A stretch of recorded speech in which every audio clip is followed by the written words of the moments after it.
도널드 트럼프 대통령이 이스라엘과 이란이 완전한 휴전에 합의했다면서 오는 25일 0시를 기점으로 전쟁이 종식된다고 발표했습니다. 트라이스테이트 체감온도가 화씨 105도를 훌쩍 넘기며 시민들의 건강과 일상에 비상이 걸렸습니다. 에너지 사용 과부하로 도심 곳곳 정전도 잇따르고 있습니다. 트럼프 행정부가 여러 주를 대상으로 주립대 서류 미비 학생에게 거주자 학비를 허용하는 것이 연방법 위반이라며 소송을 제기했습니다. 제도가 폐지될 경우 이들 학생들은 학비 부담으로 인해 학업 포기 위기에 내몰릴 수 있다는 전망입니다. 캘리포니아주 검찰이 한인 마켓 체인인 한남체인을 상대로 무허가 불법 생전복 유통 혐의로 민사소송을 제기했습니다. 검찰은 단순히 유통법 위반을 넘어 멸종위기종 보호 관련 법률을 장기간 무시해온 중대한 환경범죄라고 주장했습니다. 2025 뉴욕주 예비선거가 오늘 뉴욕시를 비롯한 주 전역의 각 투표소에서 일제히 치러졌습니다. 유권자들은 역대급 폭염 속에서도 투표권을 행사하기 위해 투표소로 향했습니다.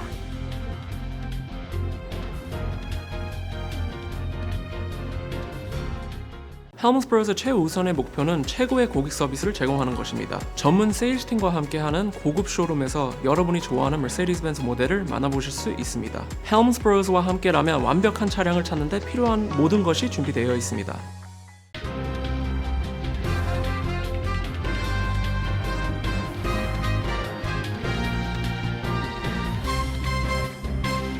시청자 여러분 안녕하십니까? KBTV 뉴스9 전상입니다. 도널드 트럼프 대통령이 이스라엘과 이란이 완전한 휴전에 합의했다며 25일 0시를 기점으로 전쟁이 종식된다고 발표했습니다. 이대로 휴전이 이행되면 지난 13일 이스라엘의 이란 핵시설 기습 공격으로 시작된 이스라엘-이란의 전쟁이 12일 만에 멈추게 되는 것입니다. 첫 번째 소식 김은지 기자가 전해드립니다. 트럼프 대통령은 어제 트루스 소셜을 통해 이스라엘과 이란 간 휴전 합의가 이뤄졌다고 주도적으로 발표한 데 이어 오늘은 마치 양국 간 대결의 심판이 된 것처럼 SNS를 통해 후속 메시지를 쏟아냈습니다. 트럼프는 휴전은 이제 발효됐다, 위반하지 마라 라고 썼고 이후 이스라엘을 향해 폭탄들을 떨어뜨리지 말라, 당신들이 그렇게 하면 중대한 위반이다라며 맹방인 이스라엘에 경고를 하기도 했습니다.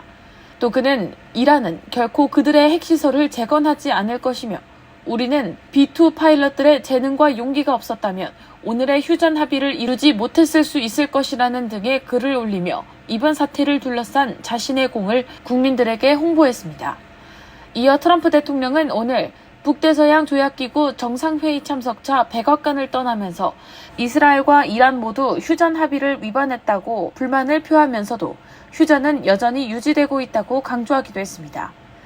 트럼프 대통령의 이 같은 휴전 수호 노력은 이란 핵 개발 늦추기 및 중동 파국 회피 등 자신의 집권 2기 대외 정책과 관련한 중대 성과를 굳히고 중동 문제에 더 깊이 연루되는 것을 피하려는 목표와 관련이 있어 보입니다. 휴전이 깨지고 전쟁이 계속될 경우 자신의 중대 성과를 날리는 것은 물론 중동 갈등의 장기 개입을 피하기 어렵고 더욱이 자신의 공약인 대규모 감세안을 담은 이른바 크고 아름다운 단일 법안의 처리, 각국과의 관세 협상 등 중대한 경제 관련 현안이 기다리고 있는 상황이라 트럼프 대통령으로선 지지층들이 중시하는 현안 해결에 쏟아야 할 힘을 분산해야 하는 상황이 올 수 있다는 점이 우려로 작용하기 때문입니다. 그래서 트럼프 대통령은 이스라엘의 대이란 공격으로 시작한 이번 분쟁만큼은 일단 자신 주도로 마침표를 찍게 한 다음 그것을 집권 2기 군사외교의 중대 승리로 선언하려는 의중인 것으로 보입니다. 그리고 그것을 끝으로 이스라엘과 이란 갈등에 가급적 더 연루되지 않도록 하는 한편 중요한 입법과 관세 전쟁, 중국 견제 등에 주력하려는 생각인 것으로 풀이됩니다. KBTV 뉴스 김은지입니다. 트라이스테이트 지역에 기록적인 폭염이 찾아오면서 체감 온도가 화씨 105도, 섭씨 40도를 훌쩍 넘기며 시민들의 건강과 일상에 비상이 걸렸습니다. 에너지 사용 과부하로 도심 곳곳 정전이 잇따르며 뉴욕시 행정부는 시민들에게 에너지 절약을 촉구하고 나섰습니다. 계속해서 김은지 기자가 보도합니다. 뉴욕시를 포함한 트라이스테이트 지역, 뉴욕, 뉴저지, 커네티컷 지역의 오늘 한낮 기온이 체감온도 105도까지 올라가는 극심한 폭염이 이어졌습니다. 이에 국립기상청은 익스트림 히트 워닝, 즉 극심한 폭염 경보를 발령했습니다. 극심한 폭염 경보는 높은 기온의 습도까지 결합되며 체감온도 화씨 105도, 섭씨 40도 이상으로 예상될 때 발령됩니다. 이에 기상당국은 시민들에게 야외 활동을 자제하고 충분한 수분 섭취를 당부했습니다. 폭염으로 인해 에너지 사용이 급증하자 뉴욕시 행정부는 전체 시민들에게 에너지 절약에 동참해줄 것을 요청하고 나섰습니다. 에너지가 많이 드는 세탁기와 전자레인지 사용을 자제하고 에어컨이 여러 대일 경우 한 대만 사용하며 설정 온도는 가능한 높은 수준으로 조절해줄 것을 촉구했습니다. 또 전기차 충전도 꼭 필요하지 않은 경우에는 미뤄줄 것을 요청했습니다. 브롱스 지역에서는 폭염으로 인한 정전 피해가 속출했으며 콘에디스는 지난 주말부터 34,700여 가구의 전력 복구 작업을 진행하고 있습니다. 일부 지역에서는 전력망 과부하를 막기 위해 전압을 8% 줄여 수리 작업을 병행하고 있습니다. 이번 폭염으로 뉴저지주 패터슨에서 열린 고등학교 야외 졸업식 행사에서 59명이 더위로 치료를 받고 이 중 9명이 병원으로 이송되기도 했습니다. 졸업식 행사가 이어지면서 오후에는 107명이 치료를 받았고 7명이 병원으로 이송됐으며 결국 야외 졸업식 행사가 중단되기도 했습니다. 피해가 커지자 학부모들은 기상청을 통해 이미 예고된 폭염이었는데 왜 교육당국이 미리 대처하지 않았냐며 강한 불만을 드러냈습니다. 이번 폭염으로 대중교통에도 비상이 걸렸습니다. MTA는 지하철 온도 상승에 대비해 월요일 아침부터 냉방 상태를 점검했습니다. 뉴욕시의 지하철 차량 5,500대 전부의 에어컨 가동이 의무화됐습니다.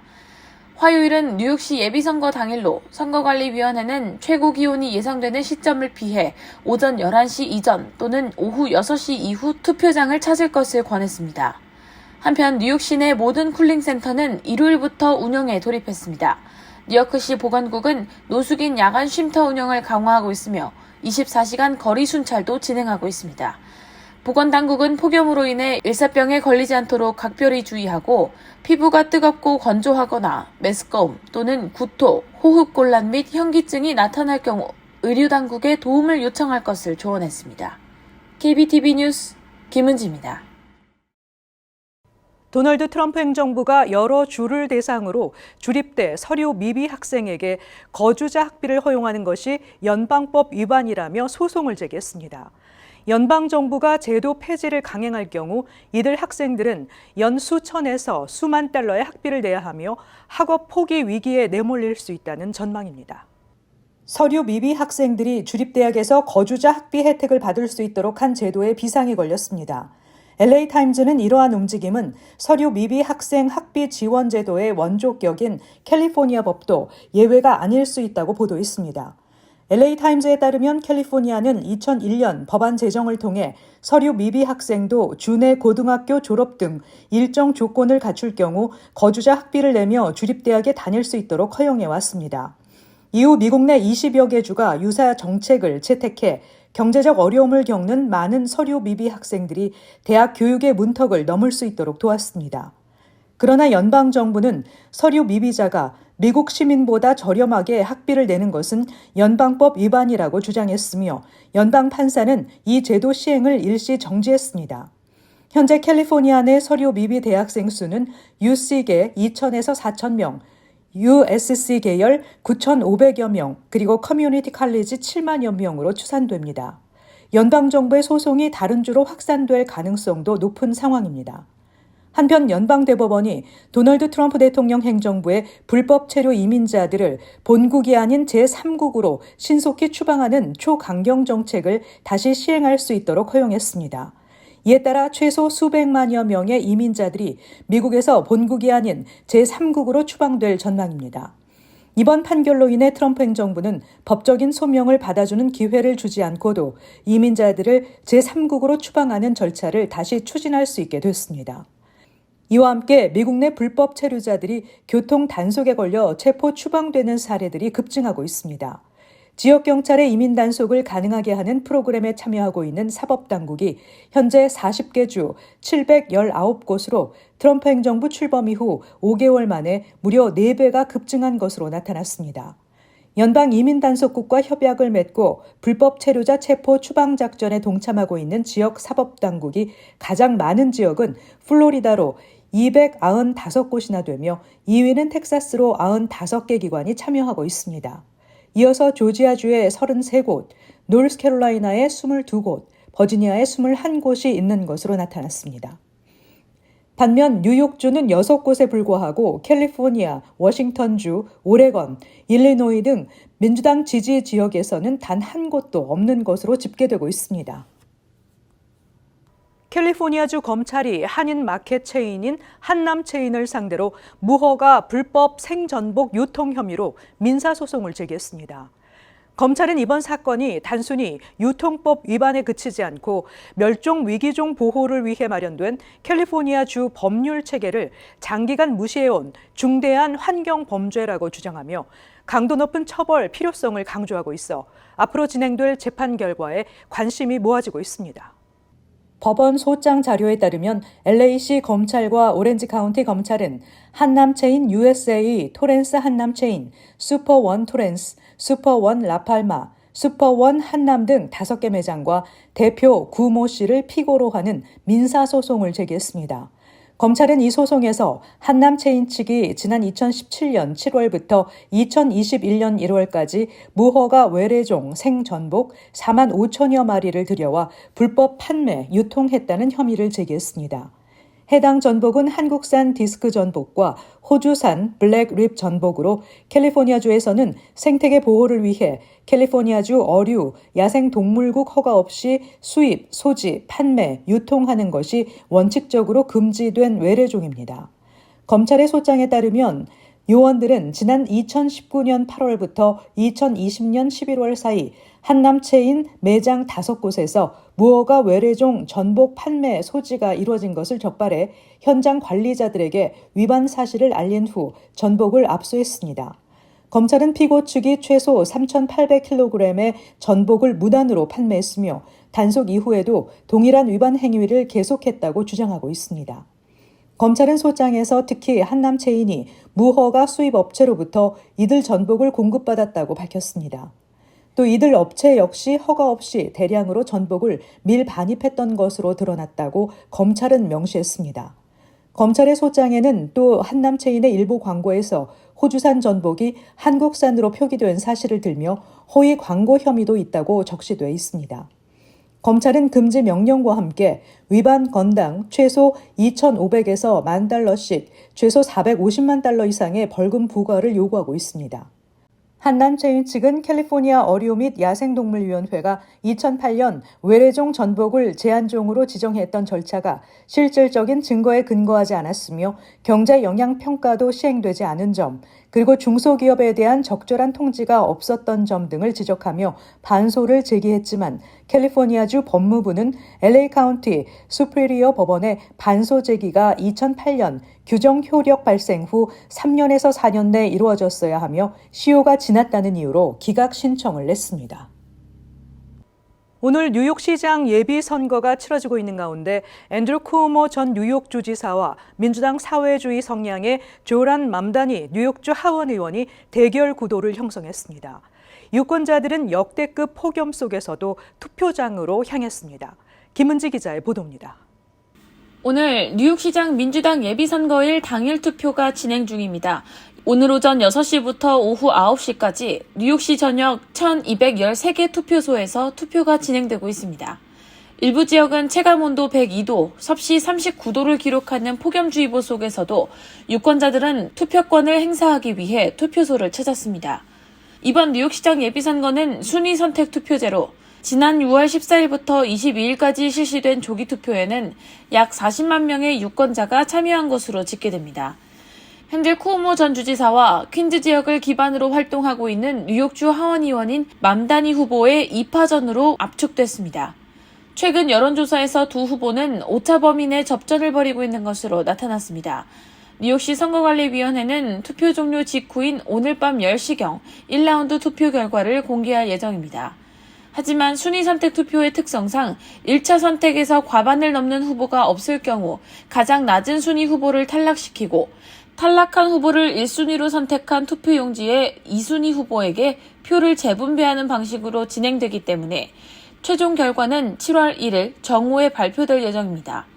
총 3,600개의 투표기 하드드라이브가 일주일에 걸쳐 수집 분석될 예정이며 모든 순위표가 반영된 후 과반 이상을 획득한 후보가 최종 승자가 됩니다. 한편 극심한 폭염은 특히 중도 및 고령층 유권자가 주요 지지층인 쿠오모 캠프에 불리하게 작용할 수 있다는 분석이 나오고 있습니다. 반면 맘다니 후보는 다른 진보 후보들과의 교차 지지를 통해 표를 흡수하는 전략으로 상승세를 보이고 있습니다. 에머슨대 여론조사에 따르면 최종 8라운드에서 맘다니가 쿠오모를 근소하게 앞선다는 결과도 나온 바 있습니다. 맘다니 후보는 브래드 랜더 뉴욕시 감사원장, 마이클 블레이크 목사와의 지지를 기반으로 연합 세력을 형성하고 있습니다. 반면 쿠오모 전 주지사는 후보 사퇴를 선언한 제시카 라모스 주 상원의원의 공개 지지를 얻으며 중도표 결집에 집중하고 있습니다. 이번 민주당 예비선거에서 낙선한다 해도 11월 4일 치러지는 본선에 무소속 또는 다른 정당 후보로 출마할 가능성도 열려 있습니다. 실제로 쿠오모 전 주지사는 무소속으로 본선에 나설 준비를 마친 상태이며 맘다니 후보 역시 진보 정당인 워킹 패밀리즈 당의 지지를 얻으며 본선에 출마할 것으로 전망되고 있습니다. 본선에는 공화당 후보 커리스 리와 무소속 기업인 짐 월든 그리고 에릭 애덤스 현 뉴욕시장이 경쟁에 뛰어들 전망입니다. 오늘 예비선거에는 차기 뉴욕시장 외에도 뉴욕시 감사원장, 공익옹호관, 보로장, 지방검사, 시의원 선거도 함께 실시됩니다. KBTV 뉴스 김은지입니다. 이스라엘, 이란의 휴전 소식까지 전해지면서 국제 유가가 급락세를 보이고 있습니다. WTI 선물 가격은 이달 13일 이스라엘의 이란 공격 전 배럴당 65달러 수준에서 움직였는데 무력 충돌 이전 수준으로 되돌아간 셈입니다. 런던 ICE 선물거래소에서 브렌트유 선물 근원물 종가는 배럴당 71달러 48센트로 전장보다 5.53달러 급락했습니다. 앞서 월가에서는 이란이 글로벌 원유 주요 수송로인 호르무즈 해협을 완전히 봉쇄하고 분쟁이 중동 전역으로 확전하는 최악의 시나리오가 발생할 경우 국제 유가가 배럴당 130달러로 치솟을 수 있다고 경고해온 바 있습니다. 캐시오콜 주지사는 주립전력공사에 최신 기술의 제로 온실가스 배출 발전소 건설을 지시했다고 밝혔습니다. 이는 오염 없이 깨끗하고 신뢰할 수 있으며 비용 감당할 수 있는 전력망이라는 것입니다. 계획대로 되면 주의 원전 발전량은 약 4.3기가와트로 늘어나게 됩니다. 또 원자력에 대한 우려를 인정해 새 시설들은 이전 시설보다 안전하도록 할 것이라고 다짐했습니다. 호컬 주지사는 건설 장소를 아직 확정하지 않았지만 건설 일자리 1,600개와 건설 후 영구적인 1,200개 일자리 전망에 주 북부 지역이 상당한 호응을 보이고 있다고 밝혔습니다. 뉴욕주에서 마지막으로 건설된 원전은 9마일 포인트 원전의 2호기로 1989년이었습니다. 뉴욕시가 시 전역에 배치된 전기 시리바이크의 최대 속도를 시속 15마일로 제한합니다. 이는 기존 18마일에서 약 17% 낮춘 조치로 보행자 안전 확보와 교통 혼잡 완화를 위한 결정입니다. 단속은 뉴욕시경이 맡게 되며 제한 속도를 초과하면 최소 $100의 벌금이 부과되고 반복 위반 시 자전거가 압류될 가능성도 있습니다. 특히 우버이츠, 도어대시 등 배달 앱을 사용하는 라이더는 반복 위반 시 플랫폼 이용 정지로 이어질 수 있습니다. 이번 규제는 시리바이크뿐 아니라 개인 소유의 전기 자전거에도 적용될 방침입니다. 현재 뉴욕시에는 약 3만 대의 시리바이크가 운영 중이며 이 중 2만 대가 전기 자전거입니다. 시민참여센터가 주최하고 뉴저지 한인 단체들이 함께 주관하는 2025 뉴저지 정치인들과 함께하는 커뮤니티 타운홀 미팅이 26일 오후 7시 뉴저지 한인회관에서 진행됩니다. 이번 타운홀 미팅에는 뉴저지 한인 밀집 지역들이 포함된 주의회 37선거구의 고든 존슨 주 상원의원, 엘렌 박, 샤마 헤이더 주 하원의원이 참석해 한인사회 의견을 청취합니다. 특히 AWCA, 함께하는 교육, 기브 찬스, 뉴저지 한인회, 이민자 보호교회 네트워크, 뉴저지 내일협회, 뉴저지 한인상록회, KCS 한인봉사센터, 민권센터, AAPI 뉴저지 등 커뮤니티 단체들도 대거 참석해 이민, 노인복지, 경제, 교육 등과 관련된 현안에 대해 주 의원들과 의논한다는 계획입니다. 잠시 후 커뮤니티 브리핑을 전해드립니다.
이어서 환율과 증시 전해드립니다.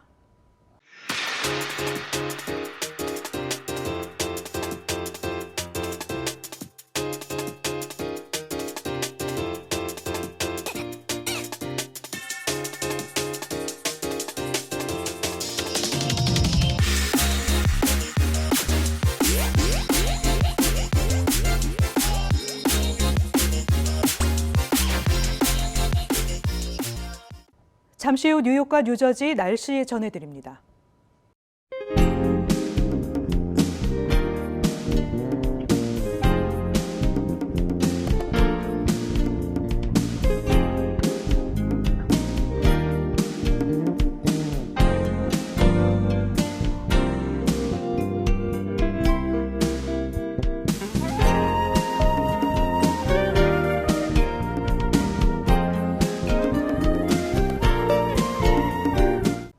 이상으로 KBTV 뉴스9을 마칩니다. 오늘도 시청해주신 여러분 고맙습니다. 편안한 밤 되시기 바랍니다.